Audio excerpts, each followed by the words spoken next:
کسی عبادت کے کرنے پر تکلیف ہوتی ہے، موسم کے اعتبار سے ہو، رات کے اعتبار سے ہو، جگہ کے اعتبار سے ہو، تو جس عبادت میں زیادہ تکلیف ہوگی تو اس پر اجر بھی زیادہ ملے گا۔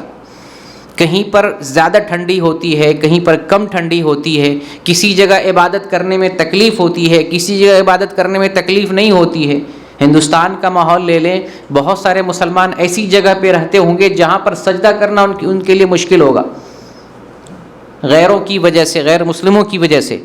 دنیا میں بہت سارے مسلمان کے ساتھ اس طرح کا معاملہ ہوگا، کہیں پر موسم خراب ہوگا، کہیں پر رات میں کسی کو اٹھنے میں، عبادت کرنے میں تکلیف ہوگی۔ تو جس قدر انسان کو عبادت پر تکلیف ہوتی ہے تو اس عبادت میں اتنا اجر ملے گا۔ ایک آدمی سہولت کے ساتھ عبادت کر رہا ہے، اس کا اجر، اور ایک آدمی تکلیف کے ساتھ عبادت کر رہا ہے، اس کا اجر، دونوں میں فرق ہے۔ جس کو جتنی تکلیف پہنچے گی عبادت میں اتنا ثواب ملے گا۔ اس تعلق سے حدیث بھی آتی ہے، نبی کریم صلی اللہ علیہ وسلم سیدہ عائشہ رضی اللہ تعالیٰ عنہ سے فرماتے ہیں کہ تمہارے عمرہ میں، عمرہ جو کرتی اس میں جتنی مشقت ہوگی اس مشقت کے بقدر تمہیں اجر ملے گا، یعنی جتنی تکلیف ہوگی تمہیں عمرہ میں اتنا ثواب ملے گا۔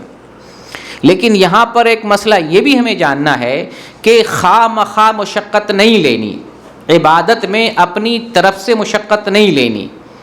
اگر عبادت میں سہولت ہے تو ہم سہولت استعمال کر سکتے ہیں، جیسے ٹھنڈی کا موسم ہے اور ٹھنڈی سے بچنے کے لیے ہمارے پاس سہولیات ہیں تو سہولیات استعمال کر سکتے ہیں، ہیٹر ہے، اے سی ہے، گرم اے سی ہے، یا گرم کپڑے ہیں۔ یہ نہیں کہ آپ بدن کھول کے یا پتلا لباس لگا کر کے ٹھنڈی میں آپ گھومیں اور آپ عبادت کریں، آپ کہیں گے زیادہ ثواب ملے گا، اس میں نہیں۔ یہاں جان بوجھ کر تکلیف نہیں لینی ہے، جیسے بہت سے لوگ جان بوجھ کر تکلیف لیتے ہیں، ہندوستان سے، پاکستان سے پیدل حج کرنے کے لیے آ رہے ہیں، یہ جان بوجھ کر تکلیف لینا ہے۔ اسلام میں یہ چیز مطلوب نہیں اور یہ مستحسن نہیں ہے، اچھا کام نہیں ہے۔